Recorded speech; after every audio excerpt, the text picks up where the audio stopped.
अस्सलामुअलैकुम। GTV news के साथ मैं हूं सबा बेग। हेडलाइंस आपने जानी, बुलेटिन का करेंगे बाकायदा आगाज़ और सबसे पहले आपको बताएंगे पंजाब के मुख्तलिफ शहरों में 45 कॉमर्स कॉलेजेस को ख़त्म कर दिया गया। हायर एजुकेशन डिपार्टमेंट पंजाब ने मज़कूरा कॉलेजेस की बंदिश का नोटिफिकेशन भी जारी कर दिया है। इस हवाले से मज़ीद जानते हैं, इमरान लतीफ़ ने हमें ज्वाइन किया है।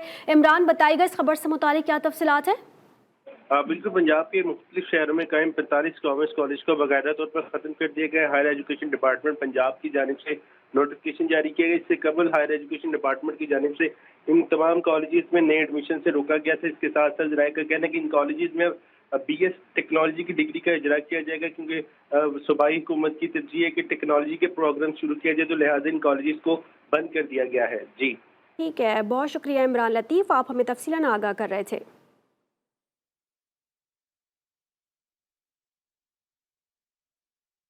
वज़ीर आला पंजाब के अहकामात नज़रअंदाज कर दिए गए। शाहदरा टाउन में दर्जनों गलियां तालाब का मंजर पेश करने लगी हैं। गटर के गंदे पानी से जल्द की बीमारियां और डायरिया फैलने का खदशा पैदा हो चुका है। आपको खबर दे रहे हैं शाहदरा टाउन के हवाले से। दर्जनों गलियां इस वक्त गंदे पानी से भरी पड़ी हैं। दर्जनों गलियां तालाब का मंजर पेश करने लगी हैं। गटर के गंदे पानी से जल्द की मुख्तलिफ बीमारियां और डायरिया फैलने का खदशा भी पैदा हो चुका है। इस वक्त आपको खबर दे रहे हैं, वज़ीर आला पंजाब के अहकामात नज़रअंदाज कर दिए गए हैं। शाहदरा टाउन में दर्जनों गलियां तालाब का मंजर पेश करने लगी हैं। गटर के गंदे पानी से जल्द की बीमारियां और डायरिया फैलने का खदशा भी पैदा हो चुका है। इस हवाले से मजीद जानते हैं, वकार शौकत ने हमें ज्वाइन किया है। वकार, बताइएगा क्या डिटेल्स हैं? बिल्कुल, लाहौर का इलाका शाहदरा टाउन प्राचा कॉलोनी इत्तेहाद पार्क है, जहां पर बारिश के बगैर ही जो है वो पानी जमा नजर आ रहा है। वास्ता अहकाम को जो है वो वज़ीर आला पंजाब की जानिब से हदायत जारी की गई थी कि मानसून के मौसम में जो है वो तमाम टीमें अलर्ट रहें। मगर वासा की टीमें बिल्कुल नाकाम नजर आ रही हैं। आप देख सकते हैं वीडियो में कि किस तरह से गली में गंदा पानी, गटरों का पानी खड़ा है।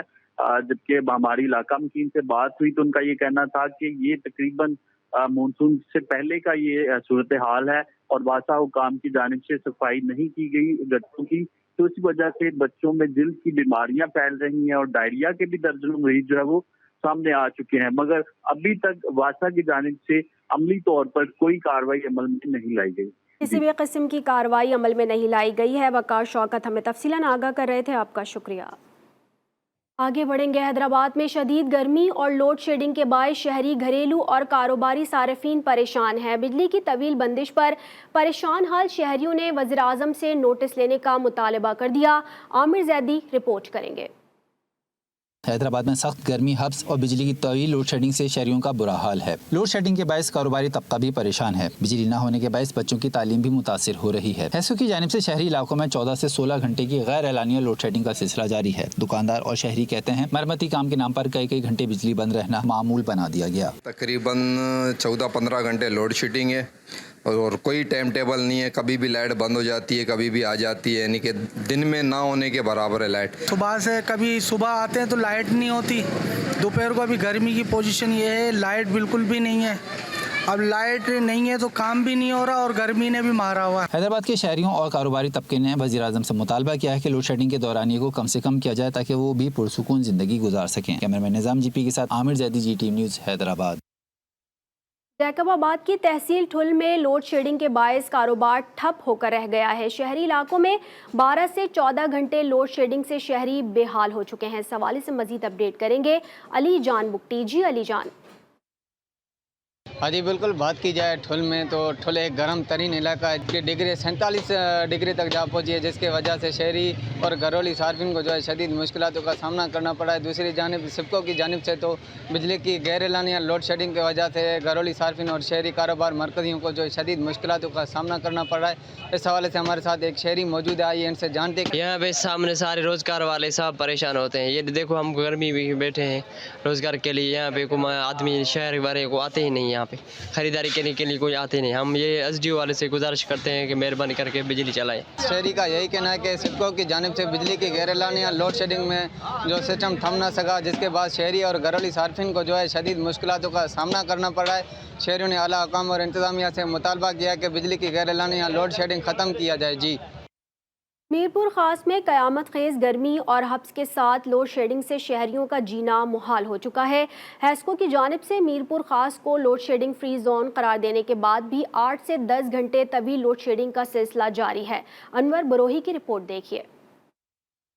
मीरपुर खास और गिरदनवाह में क़यामत खेज गर्मी बरकरार है। शदीद हब्स में हैस्को की जानिब से तवील लोड शेडिंग से शहरी परेशान हैं। शहरी कहते हैं गुज़िश्ता साल नवंबर में हैस्को ने मीरपुर खास के 16 फीडर्स को लोड शेडिंग फ्री करार दिया था, ताहम इसके बरखिलाफ लोड शेडिंग का सिलसिला बदस्तूर जारी है। क़यामत खेज गर्मी के बायस शहरियों को अज़ियतनाक सूरत हाल का सामना करना पड़ रहा है। शदीद गर्मी और लोड शेडिंग के बायस कारोबारी जिंदगी भी ठप होकर रह गए। एक्स्ट्रा बिल मिल रहे, इतने टैक्सेस लगा दिया आप लोगों ने, इतने ज्यादा टैक्सेस लगा दिया, आवाम का तुम लोगों ने जनाजा निकाल दिया है। अब तो खुदा के लिए अकल के नाखून ले लो और लोड शेडिंग बंद कर दो। शहरियों ने वज़ीर आज़म, वफाकी वज़ीर बिजली और हैस्को चीफ से मुतालबा किया है कि शदीद गर्मी में लोड शेडिंग का फौरी खात्मा किया जाए। कैमरामैन मुकेश के साथ अनवर बरोही, GTV न्यूज़, मीरपुर खास।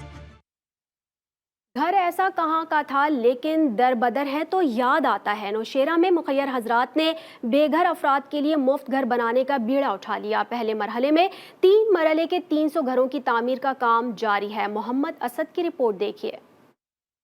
नौशहरा के इलाके सोबत किले में बेघर अफराद के लिए 3 मरले के मुफ्त घरों की तामीर का आगाज कर दिया गया। मुखिया हजरात के मुताबिक पहले मरहले में 100 घरों की तामीर जारी है। घर की तामीर के साथ कॉलोनी में स्कूल, मस्जिद और हेल्थ सेंटर भी तामीर किए जाएंगे। एक घर जो है वो 3.5 मरले का है। 3 मरले इसमें प्लाट आते हैं और जो आधा मरले है उनके लिए जो रास्ते हैं वो मुश्तरका तौर पर रास्ते हैं। यहाँ पे 2 कमरे उनके लिए दे रहे हैं, एक किचन बाथरूम, और साथ साथ उनके लिए जो है तैयार छत इस पे डाला जा रहा है और उनको पानी मुयस्सर होगी। उनके लिए सोलर सिस्टम जो है वो लगाया जाएगा। सोबत किले में घरों की तामीर का काम तेजी से जारी है। जल्द ही गरीब और बेघर अफराद को अपना आशियाना मैसर होगा। कैमरा टीम के साथ मोहम्मद असद, GTV न्यूज़, नौशहरा। आगे बढ़ेंगे, आपको बताएंगे तहरीक इंसाफ पर पाबंदी का मामला। वफाकी वजीर कानून आजम नज़ीर तारड़ का बयान सामने आ गया। वफाकी वजीर कानून कहते हैं पाबंदी के हवाले से वफाकी हुकूमत के पास मवाद मौजूद है। वफाकी हुकूमत इस मामले पर संजीदगी से सोच रही है। सुप्रीम कोर्ट में रेफरेंस दायर करने से पहले सियासी और कानूनी पहलुओं को देखा जाएगा। हुकूमत ने on the basis of material decide करना होता है, फिर रेफरेंस जाता है सुप्रीम कोर्ट में और वो आर्टिकल 17 और इलेक्शन एक्ट 212 जो है सेक्शन, उसके टच स्टोन के ऊपर ये फैसला होना होता है। आप कब इनिशिएट कर रहे हैं? नहीं, इनिशिएट की तो बात अभी तो सारी डिस्कशन जब तक सारे जो हमारे एलाइज हैं वो ऑन बोर्ड नहीं होंगे और इस पर थ्रेडबेयर डिस्कशन नहीं होगी और इसके पॉलिटिकल और लीगल दोनों एंगल्स जो है वो पूरी तरह थ्रैश नहीं होंगे, रेफरेंस तब तक जाहिर है नहीं जाएगा। लेकिन मटीरियल ऐसा है कि इस पर बात हो रही है और ये संजीदगी से कंसिडर किया जा रहा है। कोहलों में वज़ीर आला और कोर कमांडर की हिदायत पर FC हुकाम ने खुली कचहरी सजा ली। शहरियों ने सेहत, तालीम, पानी और बिजली जैसे मसाइल के अंबार लगा दिए। हुकाम ने मसाइल के फौरी हल के अहकामात सादर कर दिए। इस हवाले से मजीद अपडेट करेंगे दौरान बलोच। जी दौरान। जी बिल्कुल, वज़ीर आला बलूचिस्तान, कोर कमांडर बलूचिस्तान और MPA कोलू नवाब चंगेज़ मरी की खसूसी हिदायत की रोशनी में यहाँ पर कोलू के मुख्तलिफ मकामात में जो है कुली कचोरियों का सिलसिला जारी है। इससे कबल मावंद और फाजल चेल में कुली कचेरी जो है वो लगाई गई थी। आज यहाँ पर FC की जानिब से FC कैंट में जो है वो कुली कचेरी सजाई गई है, जहाँ कुली कचेरी में आवाम ने अपने मसाइल का जो है खुल कर यहाँ पर अफीसरान के सामने रखे, जहाँ मुख्तलिफ महकमा जात के जो अफीसरान थे उन्होंने आवाम के मसाइल सुने और उन्हें बर वक्त हल करने के लिए जो है वो अहकामात सादिर किए, जिस पर आवाम जो है वो खुश दिखाई देती रही कि इससे कबल इस तरह इकदामात नहीं हुए जहां अफीसरान के सामने बैठकर जो है आवाम अपने मसाइल को रखे और हल करने के लिए जो है वो इकदामात हो सके। यहाँ पर डिप्टी कमिश्नर कोलू आदिल अकील बलोच ने जो है वो यकीनदहानी कराई है। जितने भी मसाइल यहाँ पर बताए गए हैं आवाम की जानिब से, उन पर जो है वक्फे से और जो है लगातार काम जारी रहेगा ताकि उन मसाइल को हल करके यहाँ आवाम को जो है वो रिलीफ दिया जा सके। जी, ननकाना साहब में सड़कों की सूरत हाल में बेहतरी ना आ सकी है। शहरी मिनटों का सफ़र घंटों में तय करने पर मजबूर दिखाई देते हैं। इस हवाले से मजीद अपडेट करेंगे तारिक अली राना। जी तारिक। मौजूद हूँ ननकाना बुच्चे की मेन रोड पर, जो कि अरसा दराज से टूट फूट का शिकार है। यहाँ पर सफ़र करने वाले मुसाफिरों को और ड्राइवरों को शदीद मुश्किलात का सामना करना पड़ रहा है। मेरे साथ इस वक्त एक रिक्शा ड्राइवर मौजूद है, आइए इनसे मज़ीद जानते हैं कि उनको किन मुश्किलात का सामना करना पड़ रहा है। ये तकरीबन 15 किलोमीटर का सफ़र है।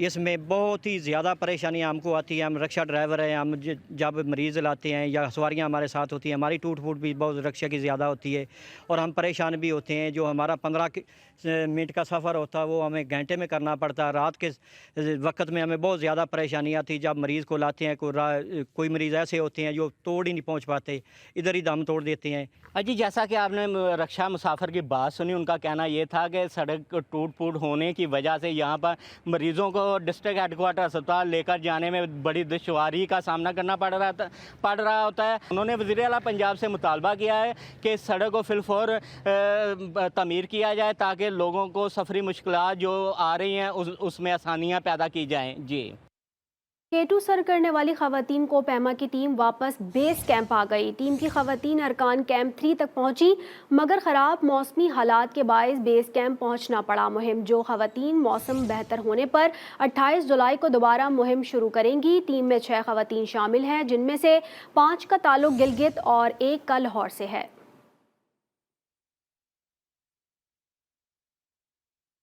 चिश्तिया में दानिश स्कूल के तालिबे इल्म मोहम्मद जैन ने श्रीलंका में फ़न ख़त्ताती के मुकाबले में दूसरी पोजीशन हासिल कर ली। मोहम्मद जैन बैनुल-अक़वामी सतह के 4 और कौमी सतह के 10 मुकाबलों में फ़न का लोहा मनवा चुके हैं। मलिक काशिफ की रिपोर्ट देखिए।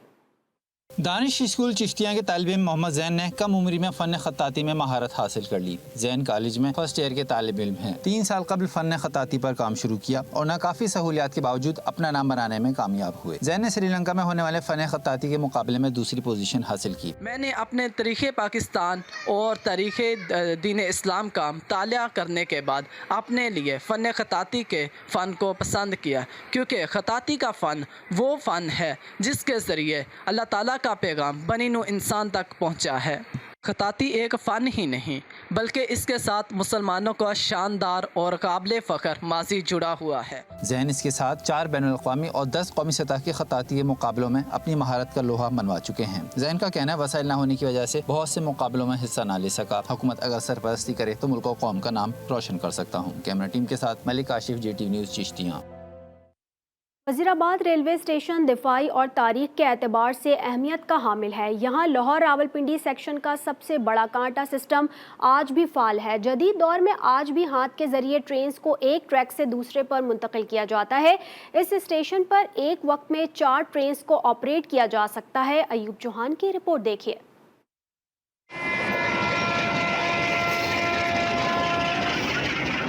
वज़ीराबाद का तारीखी और दिफाई रेलवे स्टेशन 1965 की जंग में पहला फ़ज़ाई हमला इसी स्टेशन पर किया गया। वज़ीराबाद रेलवे स्टेशन की खास बात यह कि यहाँ एशिया का सबसे बड़ा कांटा सिस्टम आज भी फ़ाल है। तो ये हमारे लीवर जो है अलग-अलग जो है ये ऑपरेट होते हैं और यहाँ से जो है TT जो है हमारा ट्रेन डिस्पैचर जो है ये एक स्लाइड खींचता है और ये स्लाइड जो है ये जाती है कैबनों के ऊपर और कैबन मैन को जो ऑथोराइज करते हैं कि कौन सी लाइन पे कौन सी ट्रेन आएगी। हमारे पास इस सिस्टम को ऑपरेट करने के लिए 2 कैबन बनाए गए हैं। एक नॉर्थ कैबन है, उस पर 70 लीवर प्रोवाइड किए गए हैं और एक हमारा साउथ कैबन है, उस पर 130 लीवर जो प्रोवाइड किए गए हैं। ट्रेन की आमदोरफ्त का तयन ट्रेन को एक ट्रैक से दूसरे ट्रैक पर मैनुअल कांटा सिस्टम के जरिए मुंतकिल किया जाता है। वज़ीराबाद स्टेशन पर 2 केबिन हैं, एक नॉर्थ और दूसरा साउथ। नॉर्थ केबिन पर 17 और साउथ केबिन पर 130 लीवर मौजूद हैं, जो इसे एशिया में सबसे ज्यादा लीवर रखने वाले स्टेशन का दर्जा देते हैं। स्टेशन पर बैक वक्त 4 ट्रेनें आ और जा सकती हैं। साउथ केबिन पर लाहौर, फैसलाबाद, सियालकोट, जबकि नॉर्थ केबिन से रावलपिंडी के लिए ट्रेन रवाना होती है। बालाकोट से नारान कागान रास्ते की बहाली के बाद बड़ी तादाद में सयाह झील सैफुल मलूक पहुंच गए। सयाह जन्नत नज़ीर झील की तारीफ करते नहीं थक रहे, मगर ये भी कहते हैं कि सड़कें मुकम्मल तौर पर बेहतर नहीं है। सयाहती मकाम पर कचरे ने वादी के हुस्न को गहना दिया। रफाकत अवान की रिपोर्ट देखिए। बुलंदो बाला चोटियों में घिरी झील सैफुल मुलूक हर साल खुसूसी तौर पर मौसम गर्मा में सयाहों का इस्तकबाल करती है। जन्नत नज़ीर वादी का हुस्न देखने मुल्क भर से सयाह बड़ी तादाद में पहुंच रहे हैं। नारान से झील तक जीप ट्रैक एक तरफ सयाहों के लिए तफरीह का जरिया तो है, मगर खराब सड़कें हशर नशर कर देती हैं। रोड का इतना बुरा हाल है झील सैफुल मुलूक पे आने के लिए कि इंसान की कमर टूट जाती है और हकीकत टूट जाती है। गाड़ियों में जाए बंदा बहुत हिलजुल है, तो लिहाजा इस रोड को बेहतर करें, फिर ही लोग ज़्यादा आएंगे। तकरीबन कोई 5 साल बाद आज झील सैफुल मुलूक पे खुद आया हूँ, तो मुझे पहले तो बड़ा अफसोस हुआ कि हमारी जो झील सैफुल मुलूक जो पहले काफ़ी बड़ी थी वो सुकड़ गई है काफ़ी हद तक। हमने जैसा कि देखा कि ये बहुत ही ज़्यादा खूबसूरत झील है और सामने आप देख सकते हैं जैसे कि ग्लेशियर है, उस पर स्लाइड्स वगैरह शहरा, ये वो आप बहुत कुछ एंजॉय कर सकते हैं। मैं आई हुई हूँ झील सैफल मलूक पे और मुझे बहुत मज़ा आ रहा है। सयाह कहते हैं परियों के देश को साफ रखना जितना मुकामी अफराद का फर्ज है उतना सयाहों का भी है। सयाह कचरा खुली जगह पर ना फेंकें बल्कि कूड़ेदान में डालें। सड़क के साथ झील के अतराफ झील में गिरते मिट्टी के तोदे मुताल्लिका इदारों की कारकर्दगी पर सवालिया निशान है। तोदे गिरने के बायस गुजरते वक्त के साथ झील सुकड़ती जा रही है। कैमरा टीम के साथ रफाकत अवान, GTV न्यूज़ बालाकोट। हैदराबाद के शहरियों पर महंगाई के बम गिरने लगे। जिला इंतजामिया की जानिब से दूध की फी लीटर कीमत में मजीद 15 रुपए के इजाफे का नोटिफिकेशन जारी कर दिया गया। शहरी कहते हैं हुकूमत गुर्बत और मुतवस्सित तबके को खत्म करने की पॉलिसी पर अमल पैरा है। रिपोर्ट कर रहे हैं आमिर सैदी। हैदराबाद में अशियाए खुर्दनोश की कीमतों के बाद दूध की कीमतों में इजाफे पर शहरी दुहाई देने लगे। दूध की कीमतों में हालिया 15 रुपए फी लीटर इजाफे के बाद अब दूध 215 रुपए फी लीटर फरोख्त किया जा रहा है। शहरियों का कहना है कि सूबाई हुकूमत अपनी रेट कायम करते हुए दूध की कीमतों में फौरी कमी लाए। यार 200 रुपए कर लेके गया था, 215 रुपए कर दिया है। तुम खुद बताएं कि गरीब आदमी कैसे चलाएगा? मतलब 300 रुपए 500 700 कमाने वाला बंदा कैसे अपने घर का खर्चा चलाएगा? अभी बढ़ाएं, ये तो नाजायज़ बढ़ाएं। अब ये डब्बे के दूध पे भी इतने बढ़ा दिए, ये सब जगह रेट बढ़ी रहे। अल्लाह रहम करे पाकिस्तान अवाम को। शहरियों का जिला इंतजामिया से मुतालबा है कि दूध की कीमतों में इजाफे का नोटिफिकेशन वापस लिया जाए। कैमरामैन निजाम GP के साथ आमिर जैदी, GTV न्यूज़ हैदराबाद। हासिलपुर में शहरियों ने जगह जगह खुद साख्ता यू टर्न बना लिए हैं। चिश्तियाँ, विहाड़ी और बहावलपुर रोड पर आए रोज़ हादसात रोनुमा होने लगे हैं। इस हवाले से मजीद अपडेट लेंगे अनवारुल हक से। जी अनवारुल हक। जी बिल्कुल ऐसा ही है कि हासिलपुर में चिश्तियाँ रोड, विहाड़ी रोड और बहावलपुर रोड पर गैर कानूनी और फरमाइशी यू टर्न बनाए गए हैं, जिसकी वजह से आए रोज़ हादसात में इजाफा हो रहा है। हमारे साथ इस वक्त शहरी मौजूद है, जानते हैं उनसे कि वो इस हवाले से क्या कहेगा। गैर कानूनी यू टर्न की वजह से आए दिन हादसात पेश आते रहते हैं। कई हादसात ऐसे हो चुके हैं कि बच्चे नौजवान अपनी जिंदगियां गवा बैठे हैं और बाब इख्तियार से गुजारिश है गैर कानूनी यू टर्न को बंद करवाया जाए। बिल्कुल जैसा कि आपने शहरी की बात सुनी, उनका हुकूमत वक्त से और बाब इख्तियार से यही मुतालबा है कि जो गैर कानूनी फरमाइशी यू टर्न कायम किए गए हैं उनको फिलफौर बंद किया जाए ताकि कीमती जानों के ज़िया से बचाया जा सके। जी मुल्क भर से गर्मी के सताए अफराद ठंडे मौसम के लिए एबटाबाद पहुंचने लगे हैं। बुलंद बाला पहाड़ और बहती आबशारों में सयाह मौज मस्ती में मसरूफ़ हैं। सरदार यासिर की रिपोर्ट देखिए। एबटाबाद से 30 मिनट की मुसाफत पर करला आबशार गर्मी के सताए शहरियों के लिए जन्नत बनी हुई है। बुलंद पहाड़ से गिरता ठंडा पानी सारी गर्मी भुला देता है। शहरी अपने साथ खाने पीने का सामान भी लाए। पुरफज़ा मकाम पर अपनों के साथ मिल बैठकर खाने का अलग ही मजा है। हम पेशावर से आए हैं और ये यहाँ पे एबटाबाद से तकरीबन आधे घंटे का रास्ता है। फैमिली के साथ आए, कुकिंग भी यहाँ पे हमने की है और जगह बहुत खूबसूरत जगह है। करला का मकाम है, ये बहुत खूबसूरत आबशार है। यहाँ पे आबशार पे काफ़ी ज़्यादा लोग गए हुए हैं। ये बहुत खूबसूरत जगह है और माशाल्लाह बहुत प्यारी है। यहाँ पे बहुत ठंडा पानी है और भी बहुत कुछ है, इंटरटेनमेंट भी है और बहुत ज़्यादा मज़ा भी आ रहा है यहाँ पे। अपनी फैमिली के साथ हम लोग आए हुए हैं और बड़ी अच्छी जगह है। कुदरत के नज़ारे बड़े अच्छे हैं। बस ये है कि थोड़ा सा अगर इस पे तवज्जो दी जाए तो ये फैमिली के लिए बड़ा अच्छा पिकनिक पॉइंट बन सकता है। यहाँ एबटाबाद आके हम करला वाटरफॉल आए, सारी गर्मी उतर गई, बहुत मज़ा आया है हमें। शहरियों का कहना है करला वाटरफॉल बेहतरीन और पुरसुकून सयाहती मुकाम है। अगर हुकूमत रास्तों की बहाली पर तवज्जो दे तो मजीद सयाह यहाँ आकर खूबसूरती से लुत्फ उठा सकते हैं। कैमरा टीम के साथ यासिर करलाल, GTV न्यूज़ एबटाबाद। आपने मुलाहिजा किया। न्यूज़ स्टूडियो से फिल वक्त इतना ही। बाखबर रहने के लिए देखते रहिए GTV न्यूज़।